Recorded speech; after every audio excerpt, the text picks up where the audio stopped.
But the consequences of putting Donald Trump back in the White House are extremely serious. Consider not only the chaos and calamity when he was in office, but also the gravity of what has happened since he lost the last election. And that was Vice President Kamala Harris going after former President Trump during her speech at the DNC last night. Earlier in the week, former First Lady Michelle Obama blasted Trump and also called out his recent comments about black workers. Watch this. For years, Donald Trump did everything in his power to try to make people fear us. See, his limited, narrow view of the world made him feel threatened by the existence of two hard-working, highly educated, successful people who happen to be black. Wait.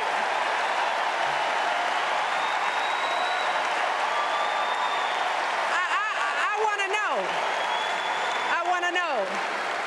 Who's going to tell him that the job he's currently seeking might just be one of those black jobs? Joining me now is Leo Terrell, a civil rights attorney, talk radio host, and a Fox News contributor. Leo, great to see you. Your reaction? You know, Michelle Obama's comments insults the intelligence of not only every black American, but all Americans. I mean, she's trying to imply, Maria, that somehow Donald Trump is racist. By the way, I'm a black, educated lawyer, school teacher for 30 years. I'm supporting Donald Trump. Black men are supporting Donald Trump. He's going to get a record number of black votes this year, more than any other Republican. Why? Because, Maria, black Americans want the same thing all Americans want. Under the Trump administration, low black unemployment, funding historical black colleges. Black Americans are sick and tired of illegal aliens taking their jobs. And that is a fact. They're tired of the crime. That's a fact. So what do you make of these polls, then, showing that Kamala Harris is gaining with the black community? Is that not true? I will submit to you the following fact, that her numbers have increased, but they're below the Joe Biden numbers of 2020. And she needs those numbers. She needs record number of black votes in Georgia, in Michigan. And Donald Trump went to the Bronx, Maria, and his message resonates. The race card is dead, but what the Democrats want to do is play the race card. I'm not going to vote for Kamala Harris because I share the same skin color. I want the economic policies of Trump. I want the foreign policies of Trump, and the Democrats and Kamala Harris has destroyed the middle class the last 3.5 years. So, I mean, there's not a lot of talk about crime, but it was pretty incredible what took place this week, Leo. A Texas delegate attending the DNC in Chicago was reportedly robbed at gunpoint by men in ski masks. Police say that the suspects then crossed the street and they mugged a man and a woman. Right after that, the suspects are connected to a string of robberies across Chicago. There have been at least 25 shootings in the city since the start of the DNC, 4 days. 36 people have been shot, including 7 people killed. The weekend heading into the convention saw 26 people shot, with 5 others dead.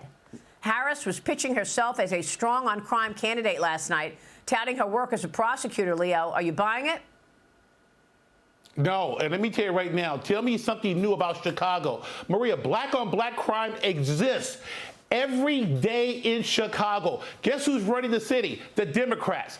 You got a black mayor. It is something that they ignore. And even though they try to clean up the city, black-on-black crime is a problem in Chicago and crime in general in Democrat City. Kamala Harris, I know her. She worked in California as a district attorney, as an attorney general. She was soft on crime. Prop 47, Maria, where you can't steal $950. Guess who wrote that ballot measure? Kamala Harris. She is not good on crime. Okay, so I want to get your take on then what this move in the black community tells us. We've got a new poll. It finds Vice President Harris with a big lead among black voters in key swing states. Harris is up more than 60 points in Michigan and nearly 60 points in Pennsylvania, Leo.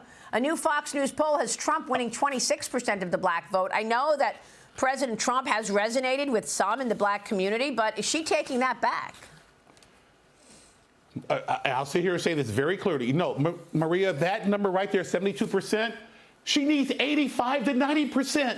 Look at the numbers. I can tell you this for a fact. 72%, she's going to lose because Democrats rely on a 85 to 90% of the black vote. Maria, I will sit here and tell you right now, if they don't get 90% of the black vote, they're going to lose those cities. They're going to lose Georgia, Michigan, Wisconsin. They're going to lose Pennsylvania. 72% is not good enough.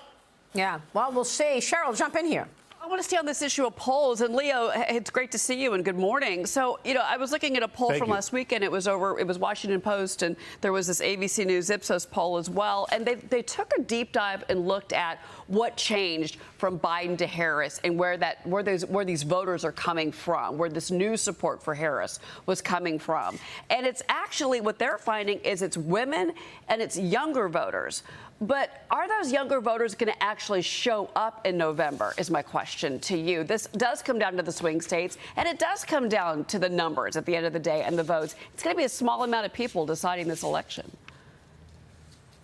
Cheryl, I'll tell you right now, let's acknowledge, I'll acknowledge one thing. Kamala Harris is enjoying a honeymoon period. You know what? That speech last night, she's appealing to the independents. There's 8 to 10% of the voters who are still undecided, and they're going to make their decision. And she offered nothing to those independents on security, on economic reforms, on reducing inflation, on foreign policy security. She has done nothing. And more importantly, that speech last night disenfranchised Jewish Americans as well. The Democrats have basically thrown Jewish Americans under the bus. But her speech gave nothing to the independents who are still undecided. Yeah, I wonder what it is that this community wants, Leo. Tell me about the black voter and what they want to see. Thank you very much. That's a great question. They want good public schools. They want choice. They want law and order. They don't want the police to fund it. That's the big myth. They want a job. You know what? The sad part about it was Kamala Harris threw Trump under the bus last night, but black Americans benefited under the Trump administration. His policies worked. What you had Kamala Harris doing last night was running away from her policies, and she's asking for 4 more years to destroy the economy of America, to destroy law enforcement. We cannot let her get in that office. She is a clear and present danger to America. I'm just wondering how the impact of the DNC will play out, Leo. Lots of celebrating, obviously, these last 4 days. You had the Clintons and you had the Obamas there getting behind her, even though I was questioning Barack and Michelle Obama's speech. I thought basically in so many words, they both said, we know she's a weak candidate, but we're going to help her. That's why Michelle said, it's not all on her, it's on us. We have to help her. Barack basically said the same thing. So I found their speeches to be weak, but Nancy Pelosi was very strong behind her as well. What kind of an impact does that have on the campaign going forward, do you think?